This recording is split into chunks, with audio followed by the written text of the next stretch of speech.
of Nevada's mule deer population, funded by Wildlife Heritage Trust. Patrick Maxon, Ph.D., and Ellen Maxon, Ph.D. Welcome, Mr. Maxon. Mr. Maxon. Thank you.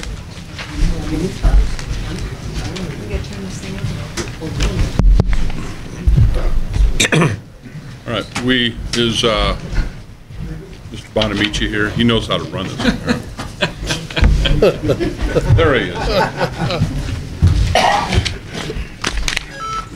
He's our audio-visual technician, too. No, there may be. It's called multitasking here.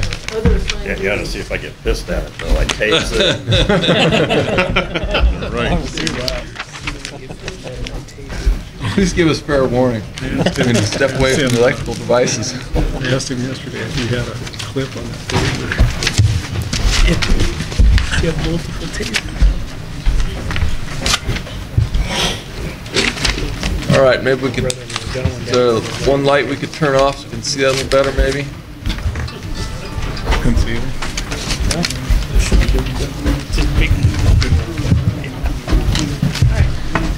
Not bad. Look at this. Oh, I've not seen it in years. We didn't see that, did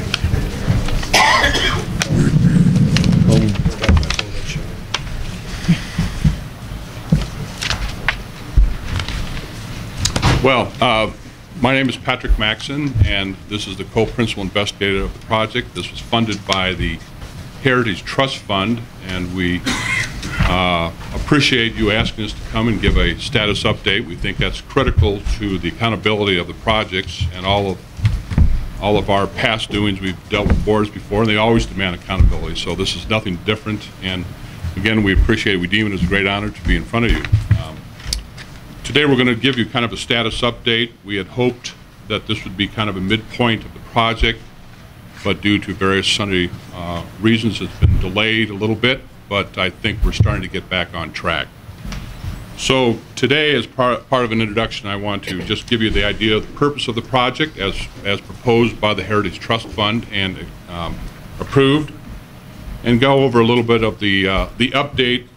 And basically this update will cover the last quarter of the year, the end of September through this year.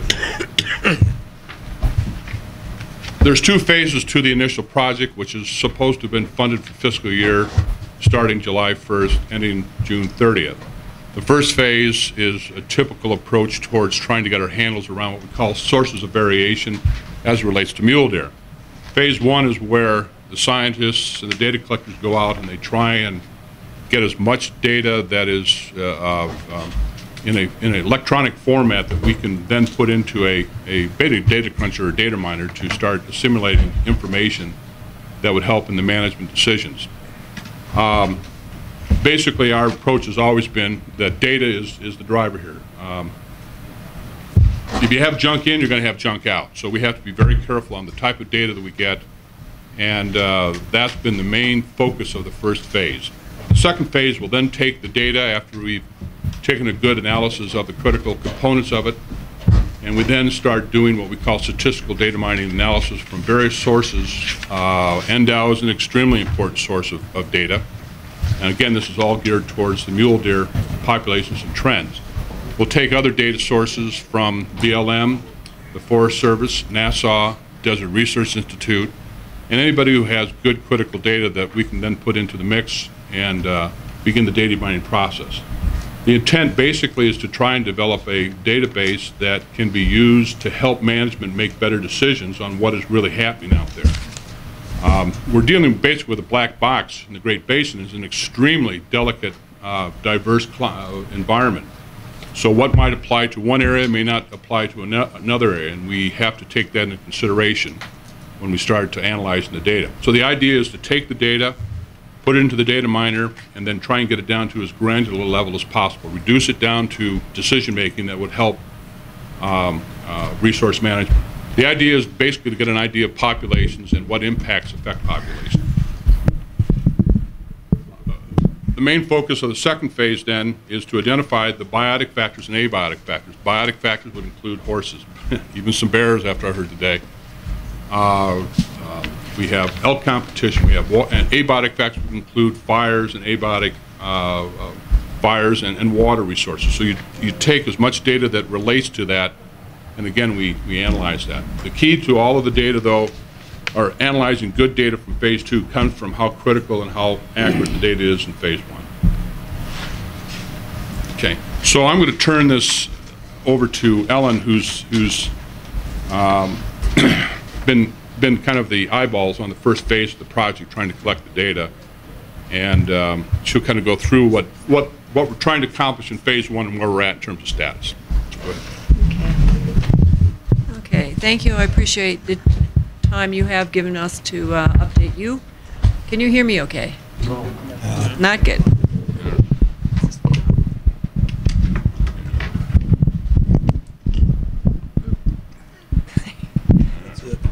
All right, that's good. I have showing here a quite an extensive list of data that we have requested. This list went out in July, and we've added a couple more requests at the bottom as we talked to NDOW. All these requests went to NDOW, and what we did was we listed what we asked for, and then was it available from NDOW, yes or no, and then was it received by us yet, and yes or no. Okay, and the 3 items I really wanted to focus on are highlighted where we have yes and no, both yellow there. In other words, it's an item that NDOW says the data is available, but we have not yet received it. So you can see that there's several items here where we haven't yet received data. My impression overall of the NDOW data, it's fragmented. It's some data is not here in the central office, but it's scattered around the state at the regional game supervisor's office. Some of it's held with the biologists in the field.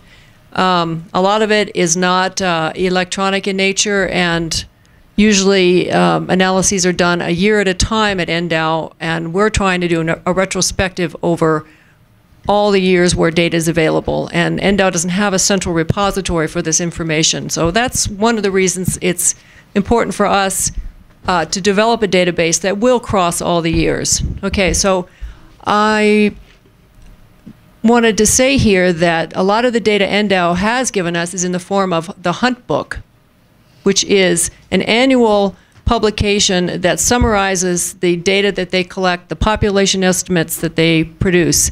So a lot of data that we're getting, we're going to keep punching in. So it's going to be a little bit time consuming to get it all pulled together.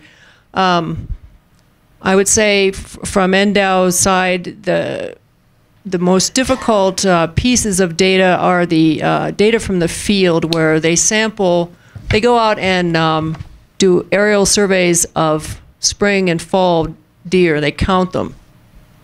And to get that data, most of it is on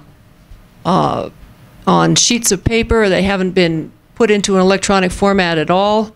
And we've asked for it, and we're certainly doesn't appear that we're going to be getting any of it unless we go out to the regional offices and copy it and enter it.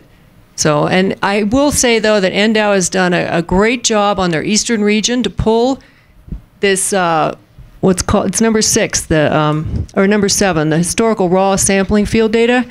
They pulled it all together from 75 to 2004 or something to do a study. So that is kind of an example of the kind of information that we want to collect for the entire state of Nevada. And for them to do that was very time consuming. They don't have apparently the staff to do that, but you know, to my mind and with my experience with data used from many different companies, I think that the quality of the data effort at NDOW is not what I would have expected, and that's why this is going to take longer than we thought. Number 14, the demonstration of the population model. We've asked for this numerous times. We've had a certain amount of resistance. I think we may have gotten a yes out of them as to that we can see a demonstration and actually see the inputs and outputs of the current population model that's being used today. One of our things we need to find out is how the populations are currently being estimated. What are the hard inputs? What are the outputs? And then, go back to look at the raw data that feeds those models and make sure we understand the data that is being used and how much of it is really available to build the estimates today. Anything? Okay. So basically, we've shared this with NDOW. They've been cooperative and they're trying to answer our questions in a timely manner. They're at year-end time crunching right now, but hopefully after the beginning of the first quarter of next year, we'll start seeing more interest in this. When we talk about current product status here, Phase 1 is still underway. We had hoped that we would be finished by now, or at least in the last throes of it. I can go through all the reasons why the delays happened. There was some frivolous litigation going on, I think. There were delays through the Board of Examiners. And basically NDOW saying we're cutting new territory here. So this is something that was kind of new to them and how we approached this. So there was learning curve on their behalf. We just got permission through the NDOW staff to start talking directly with the folks in Fallon, which is a great repository of information and data that will be very helpful for us, and we now have a direct link with them. And they seem to be extremely cooperative and wanting to help the situation out. And I will say that the cooperation with NDOW has really improved in the last couple of weeks. There's been a dramatic change in their wanting to start getting this thing, helping us.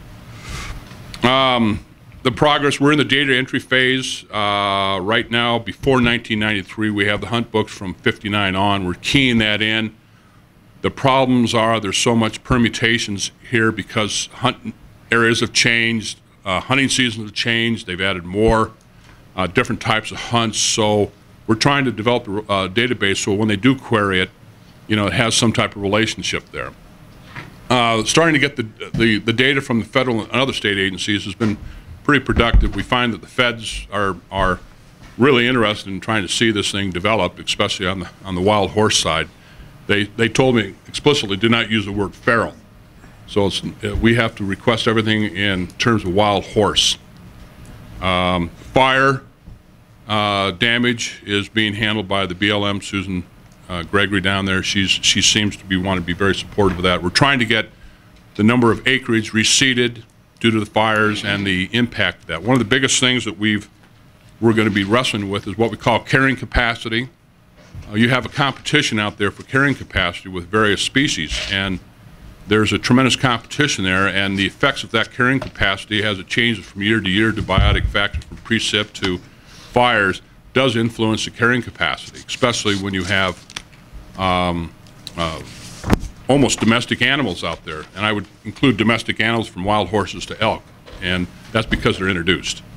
So we have to look at how native species compete with what we call introduced species on carrying capacity. And that's going to be quite a challenge, but there is enough sufficient data out there, and we know enough about the flora in the state to try and make an assessment on what the carrying capacity really is.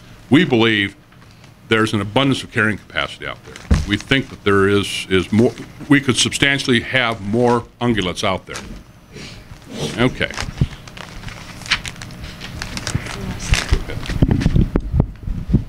All right.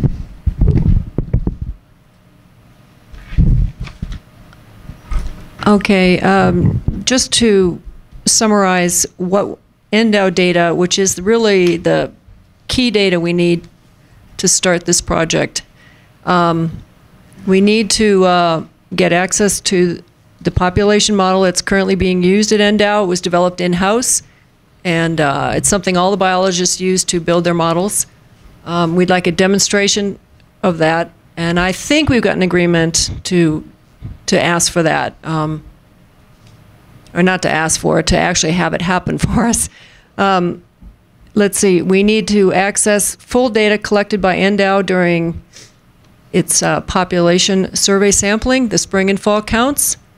We're looking for predator data for all years available. Do you have any comments on that? That predator? Did you find a source for that?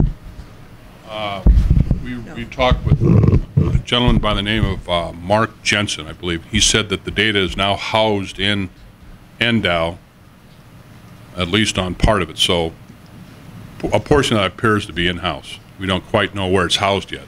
So, but on mountain lions, they don't have anything on coyotes. And the other predator, of course, is the harvest from the various hunt units. Yeah, and I think it would be also real helpful to have the information from the survey flights. They've had a helicopter since about '75 that they've used for their surveys. If we know how many hours they're spending surveying Washoe County versus Elko County and Lyon County, that one might give us an indication, at least, of the quantity of information that we might be able to get. So that would be helpful too. And then some of the data that's in archives, either at NDOW or elsewhere, we'd like to find out where that is from NDOW so that, we can go about collecting it. So. Okay, that's kind of the update we're at, and I don't know how this works. Are we allowed to take questions from the commission or public or what? Yeah, the commission, I have some questions for you. Who wants to start here with questions? Mr. Lent? I had a question here, Mr. Chairman. A while back, I asked you that I was requested by Mr. Maxon to get some data here, and I sent it to you, and I got an email signed by Director Haskins here, and I just need to get a clarification on it. And one of the pieces of data that you wanted here was guides harvest data, and the response came back, it does not exist. And at the last commission meeting, I said it does exist. So I'm going to ask Don Sefton from SCI, do you record non-resident guided harvest reports? Just a short answer, because I got a lot of questions. Yes. Okay. Mr. Chairman, if I could clarify, you record for the guided hunt, not for all hunters who use guides. Correct. I thought the question was about the non-resident guided hunt 1235. We record the results of that. The other hunts that may or may not be guided, like a 1331 where someone engages a guide, we have no clue about the relationship there with a guide. And that's where the breakdown in communications. Okay, I see the communications. I didn't know if they wanted non-guided or all the guided hunts. I didn't know what they wanted, and Anything that has data in it, that's all we want. what's that? Anything that has data compiled. Okay. And one of the hunt is guided non-resident. That's what we need. The guided non-resident Right. data is available. Well, that's what SCI says, yes. Right. Yes, it is. Well, yeah, he just answered that question. Okay. Yeah, it's So available. It is available. It so is, you and could we be- don't have to rely upon NDOW to get that. We Okay. can now talk directly with SCI. Okay, that was one of the things. I just wanted to make sure it was available, or if it wasn't, to tell you it's not available. And the other Okay. thing is, and I guess you've asked them for their mule deer population model? Yes, yes. I was traveling during a period of time. Ellen had the eyeball meetings with them, so she could probably address that better. Yes, we've asked several times to see the population model working. We've discussed with them verbally the inputs and outputs and assumptions made, but I need something a little bit more concrete than that. We'll be discussing that on the in item C on here too. If you stay around, we'll be discussing that with the agency. I've got a couple questions of Don Sefton, if I could ask him, Mr. Chairman. Go ahead. As long as they're relevant to the topic. Yeah.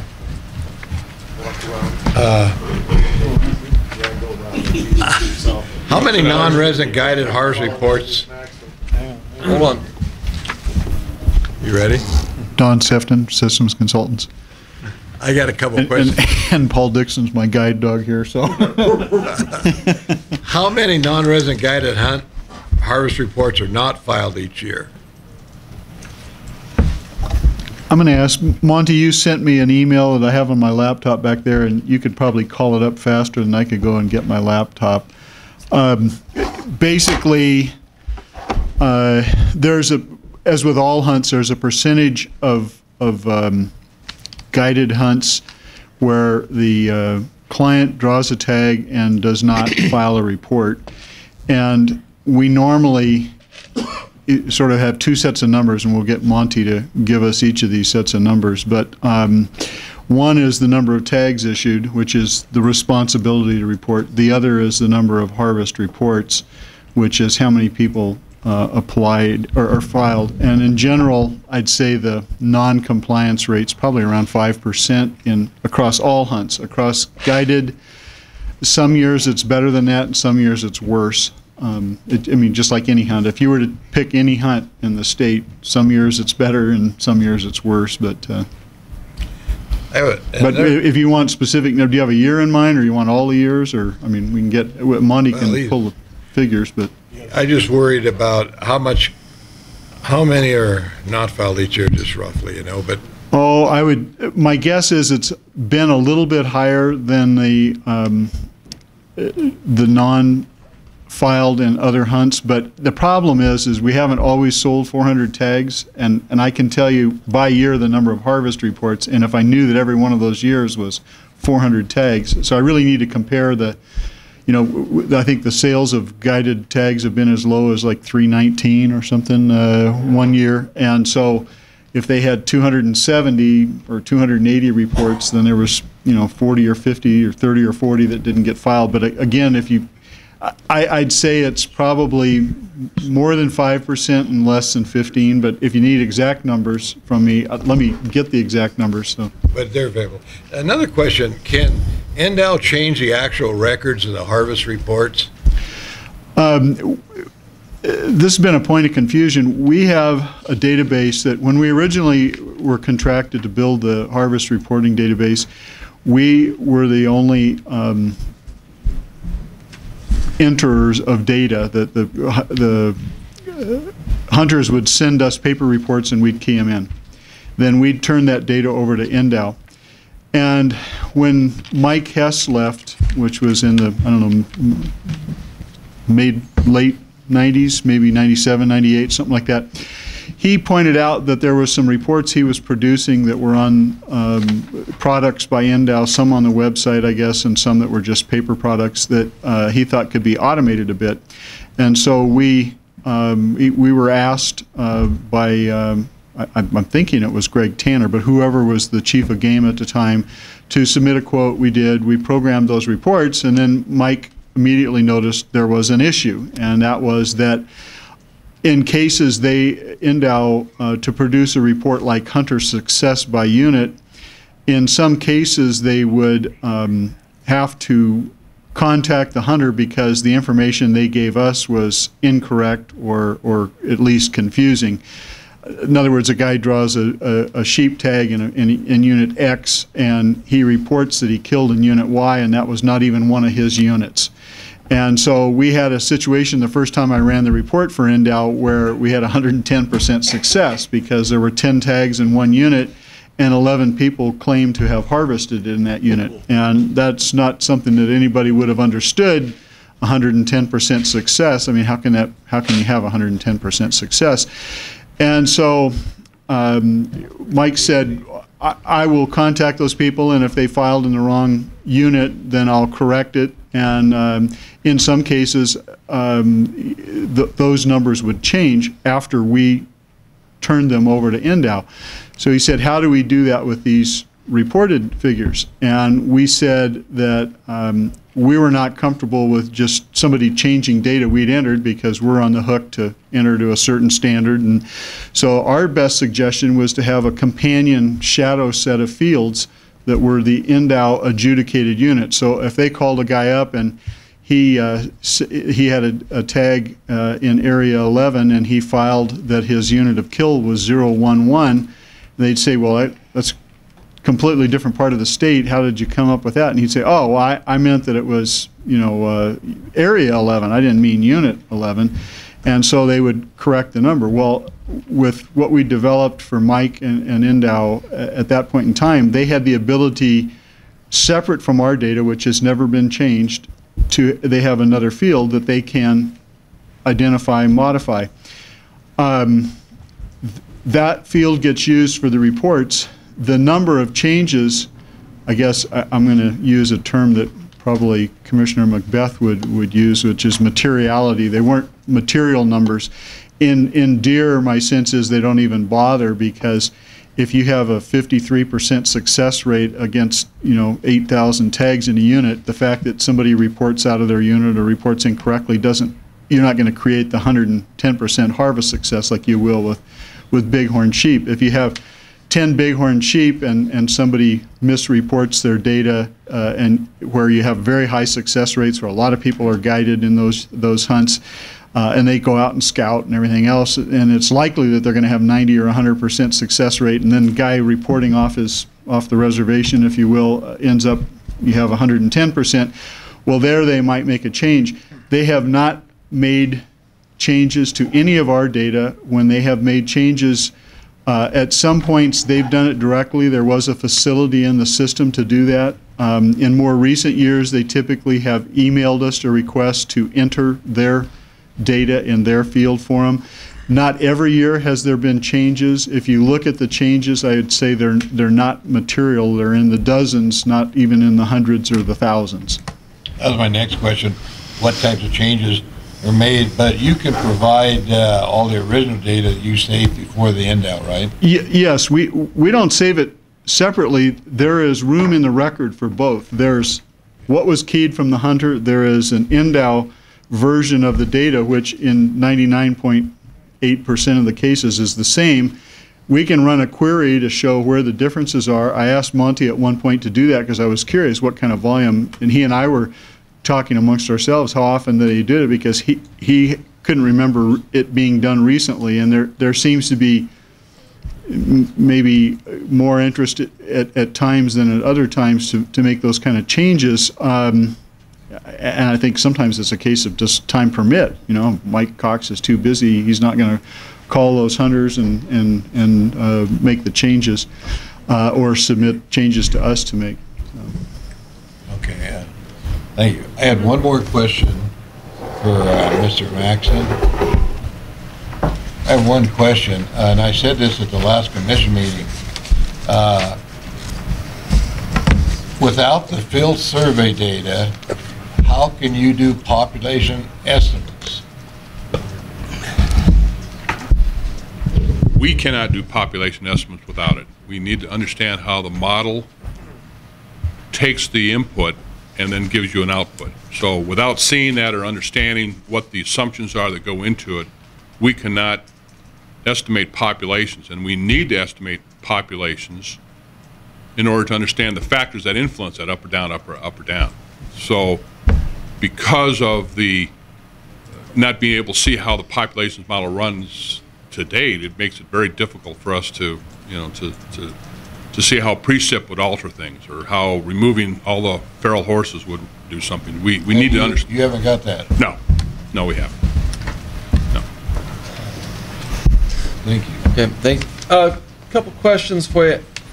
I'm kind of confused. Now, you said that the deer survey data, you were told, is a lot of it's still in a paper format? So... You mean the raw data? Yeah, the raw data.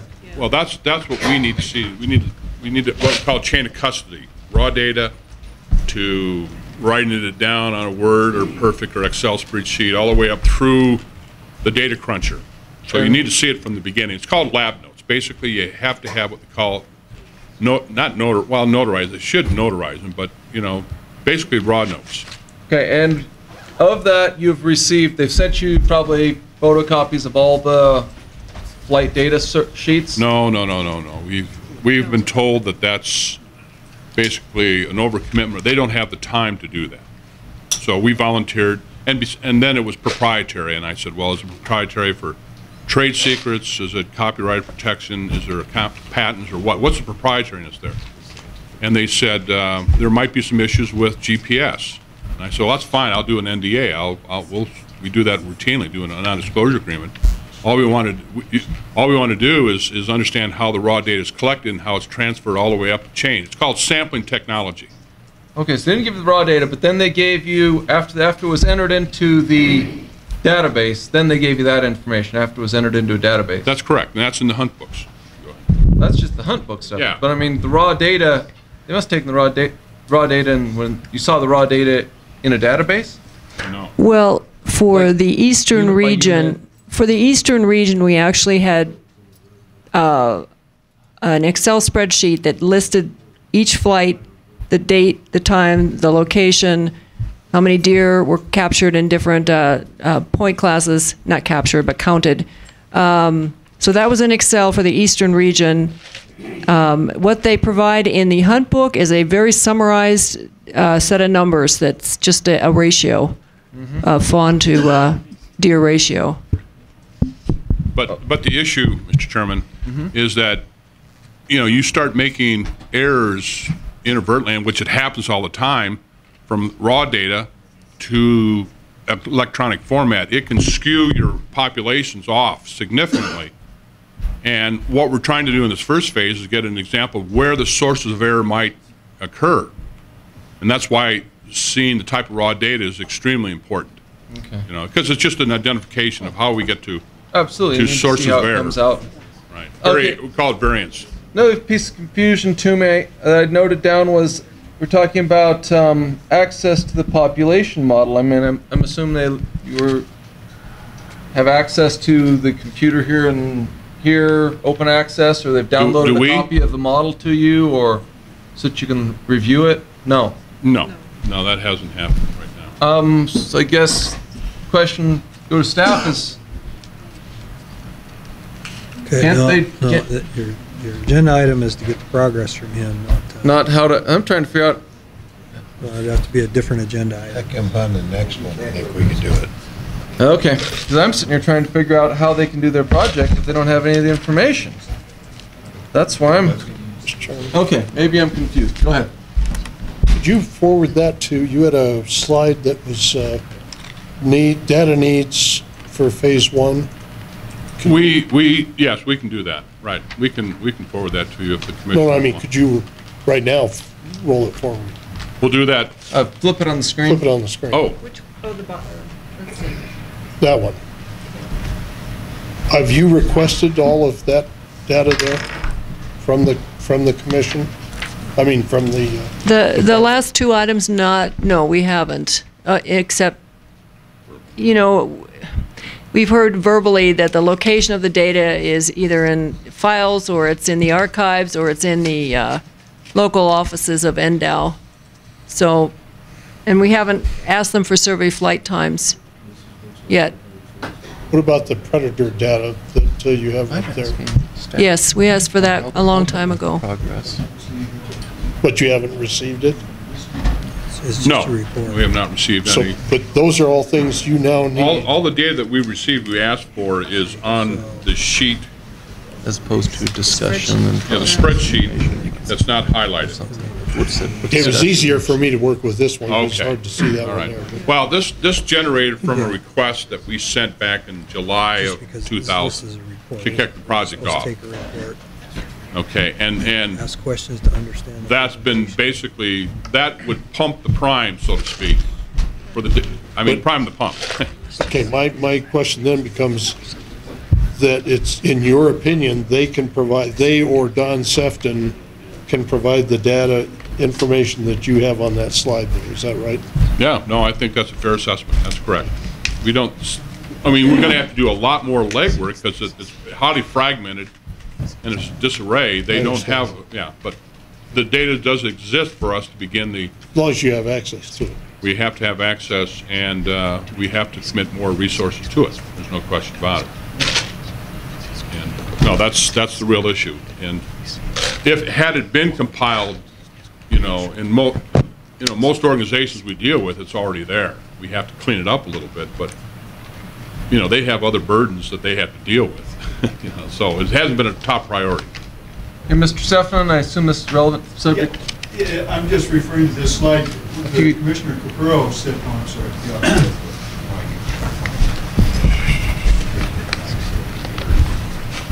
sorry. Commissioner Capurro said that either we or NDOW could provide this information, and Mr. Maxon said that was true. There isn't a single piece of that information that I retain. Okay. I just want to be clear about it, that we don't maintain the population model. The full data, including population survey data, I assume to be the survey, the overflights. We don't maintain any of that in the system. The predator data for all years available, we don't maintain that. The survey flight time, we have nothing to do with that. And the locations in the archives, we don't have. My question was kind of rhetoric, whether it was you or the department, because I didn't know whether you did have any of that or not. No, we don't. I'm just, all we have do. is the harvest, basically the hunter harvest survey information and the original tag and the original quotas that were authorized. Okay. And would that include lion, is what you'd have? It's going to sound like I'm weaseling the answer, but yes and no. In a couple of early years, first, I want to say it was until 95, but it may have been 94, we, the linkage was still there where if you got a mountain lion tag and you did not report your harvest, you were blocked from getting a deer tag. That was really problematic, and the reason why is because in those days, I want to say the tag went from July to July, or it had a different time period than the deer tag, and as a consequence, the current year mountain lion tag was still in effect while the draw was going on.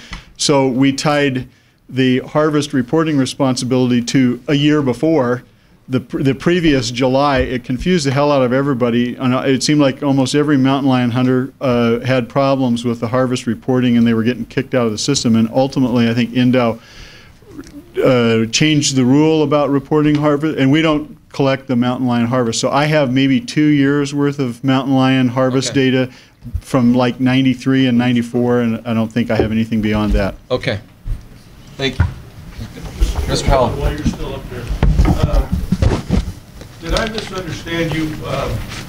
Did you say that some guided hunts results don't get recorded? That's correct. How's that possible? I would think the guide would be responsible. And Monty's calculating numbers now. Do you have numbers? Let me. Is that a rhetorical question, Monty? That didn't take long. No, we got a problem here, Monty. You're taking the tags by the quota. I'm looking for harvest reports by the tags. That gives us the failure to file rate. I would invite maybe Mr. Corner or Mr. Krinka to answer that question. I mean, maybe none of their clients do it. I think that there's cases where we've had people transferred to Afghanistan. There's cases where we've had people die, fail to complete. Now with a guide, I presume that if they maintain a relationship and want the guy to come back in the next year, you help him file or help him get through the process. But maybe one of you guys could say when it happens. If I look through the years, I'm going to ignore 2010 because the reporting's still ongoing. But it was 96.25% compliance in 99, 98.25 in 2000, 98.25 in 2001, 95% in 2002, 95.09 in 2003, 93.73 in 2004. Basically, the highest compliance we had was 98.25%. The lowest compliance we had was 93%. And I said it was worse than 5%. And better than 15%, and I was probably unfair. I'd say this is a little bit higher compliance than you have in the general hunts. And again, the reason why is because I look in there, and some years we had 400 tags, some 387. One year we actually had 303. When I saw the 284 number, I didn't have the 303 number to do the calculation in my head, and so it looked like they might be a little lower than the hunts. I'd say based on this, I think they have actually a little bit higher compliance than the general hunters do. And maybe one of them could tell you why. Have you ever had one, either of you guys, where you couldn't get a report in, or? At the end of the year, we have to turn in all our paperwork. Yeah. And it shows every hunter who's taken out, if he got a deer or not, what area he got that deer in. Yeah, this isn't the guide report they're referring to. It's the actual harvest report that comes off the tag. This is for anybody we guide. Yeah. No matter what's Well, and it's possible Okay. they filed, but the hunter didn't. Okay, Again, we're gotcha. we're straying from the you're agenda. talking about, All I right. offered to file it. All right, I think we're straying off the agenda item here, so I've got to get us back on the agenda, but thanks.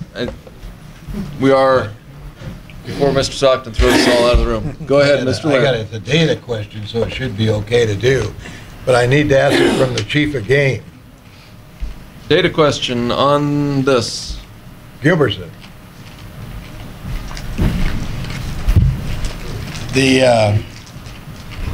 You refused to answer in grounds of criminal. Hey, Take the fifth, Larry. hey, the historical Mule survey data from Aerial Survey, is that data stored somewhere, and how many years, or is it not available? Mule deer. For mule deer? The answer is what we've told them, is that we've got it in all of our regional and field offices. All of our biologists have the data. We have a lot of data that's on paper forms all the way back, clean back to into the 50s and 60s, and we were doing surveys from pickups and on horseback. And we've got a certain amount of it entered electronically, especially in the eastern region where I just came from, because I had it done and I had it entered and I had students to enter it. Other parts of the state, we don't have it all electronic, but we do have it in many places. That's the data for the recommendations of the commission. Well, that's raw data from the field when you're in the helicopter out on the ground counting animals, and you write it down, what you're seeing by group number, each group, individual group. And then of course, you summarize that, add all those numbers up, and we have other forms that you show the summary by unit. Each unit has a total number of bucks, does, fawns, whatever it is we're counting. And then you have that total, another one that shows all of those added up for the totals by area or unit group. And so we've got several forms that have all those different pieces of data on them. And it's just your region was electronically, huh? My region is completely electronic, I believe, from the mid-70s. Okay. When we started flying with helicopters. Very good. Other questions from the commission? Yeah. On this? Dr. Maxon, Which one? what are the first names again? Oh, Pat and Ellen, but you couldn't tell the difference, could you? No. Well, Pat, this was your project that was, were both of you together on the project in the beginning when it came to the, as part of the Heritage Project? I'm sorry, I don't understand your question. I seem to only remember your name when the project was before the Heritage Committee. Was it just your name on the project? Oh, it was both? Yeah. Okay. And excuse me, because one thing I need to let you know is that all these Heritage projects were approved as a batch. In other words, they came out of the committee, and even though attempts were made to be able to look at each one of these projects one by one, they actually just came in bulk, and so we had to either approve or... Well, they were rated within NDOW as to priorities first. Right. Right. My point is that I didn't get a chance to look at your project in detail because we didn't get a chance to to really spend time with each one in the committee. So I'm a little bit ignorant of what you're doing. Okay, and so I have a few questions just to kind of get myself up to speed on what's going on.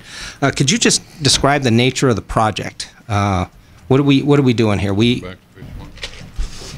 First phase is to collect data. Okay, is that clear?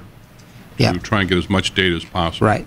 Okay, the next phase then is to then take that data and see if we can analyze it in a statistical format of data mining. Are you familiar with data mining? I am. Yeah. And see if we can somehow come up with some ideas of what might be going on with the populations. in various areas. So, yeah, and time series analysis across time. okay, but in general, are we trying to are we reviewing NDOW's population modeling? That's part of it. That's part of the equation. There's two sides of the equation. There's NDOW's side, and then there's the SCI side. And then you go to BLM. They have their own databases, and we're trying to put all of that together. So population models is extremely important, yes. Okay. And so what are we going to do with this study? What are we going to do with what? Your final product. Well, hopefully it will give a tool to management to understand what's going on out there and give them a rear view mirror of what, what's happening with mule deer. They have no rear view mirror. They have no database.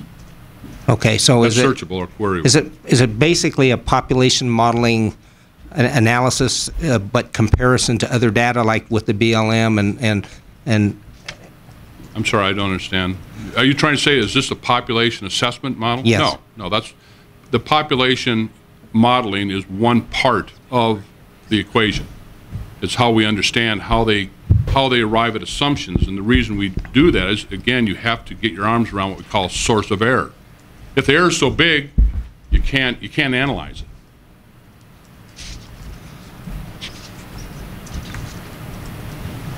I guess I'm not quite following, and I apologize. Yeah.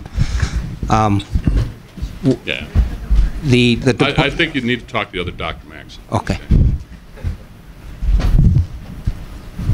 We're not here to rebuild a population model or, tear it apart and, in any other way than to understand what the inputs and the outputs are, and try to understand across time when they've used different population models if the estimates are comparable, because we can't really compare across years what the deer herd has been doing unless we understand what the assumptions are, what models were used.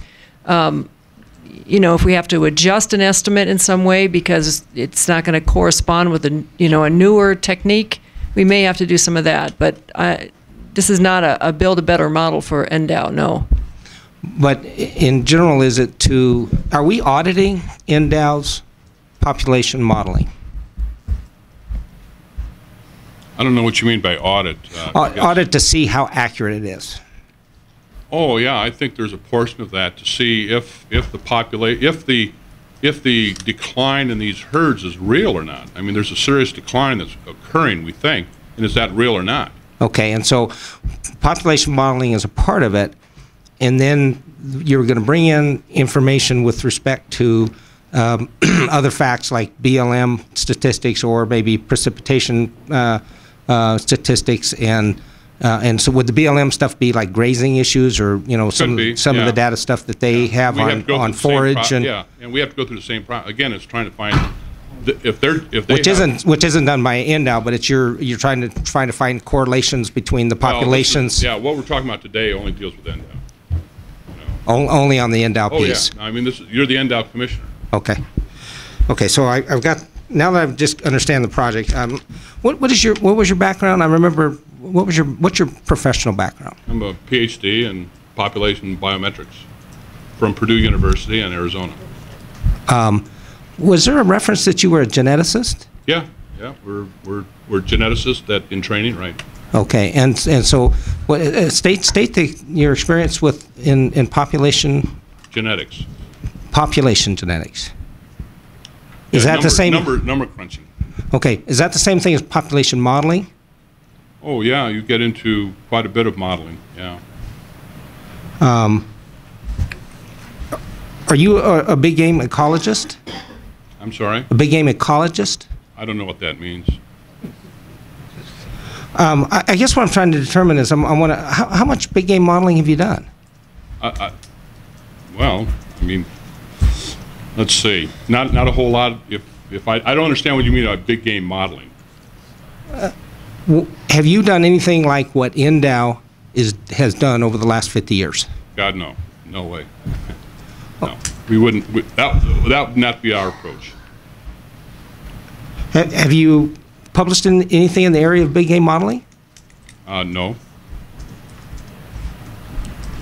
Do you have any experience as a professional wildlife biologist?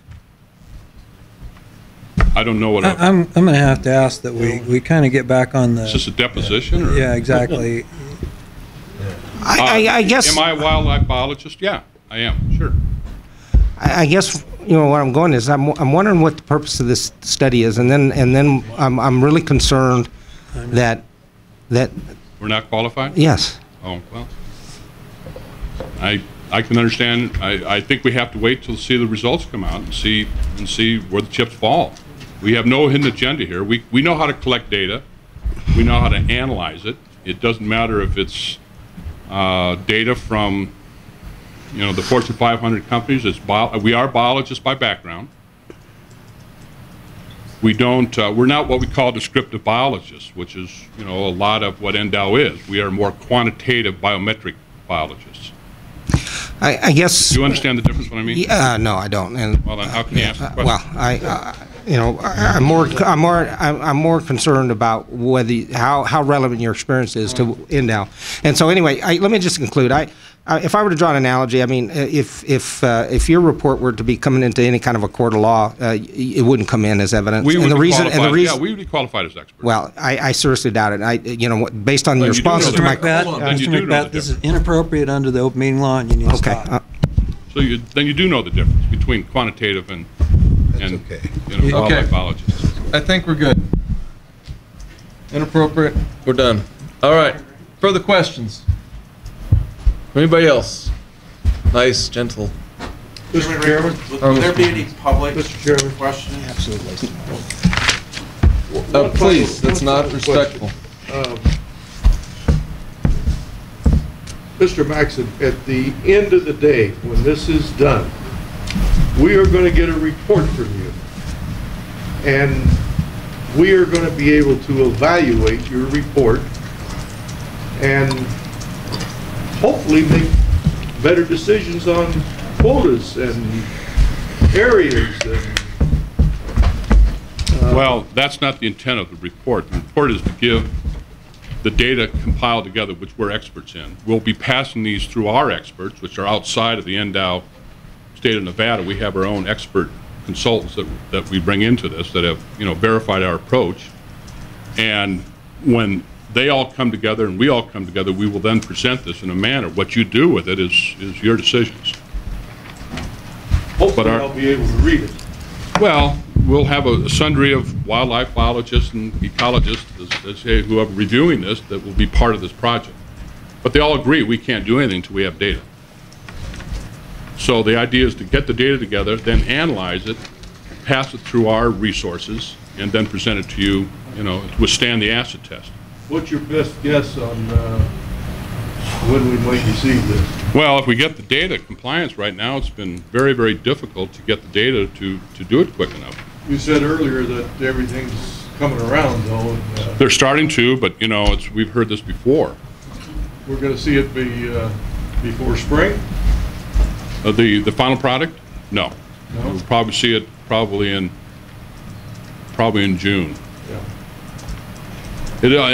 Hopefully we'll get it out for rough draft to our other people, our outside experts, and they review it. They then comment back on it, and then we want to submit it. Outside experts, peer review. Right, peer reviewed. That would withstand litigation. Absolutely. Mr. Chairman, if I could, I'm going to keep this really brief. Yes. We have, in good faith, tried to communicate with the Maxons. There's been difficulties at times in communicating. We speak a different language than they do. So there's been an education process on both sides as to what exactly they're after. And as Larry tried to indicate, where we are today is a sum total of actions taken over a lot of years. So things changed over time. Even our population model has changed over time. Our data collection techniques, our survey techniques. There's only a handful of people still around the agency who understand how that data was collected back 10, 20 years ago. So that's been the difficulty in trying. We don't have a central database. It is something that we would love to have, and we're making some strides to do that. But the data they've asked for at times is simply not available in a format which they want.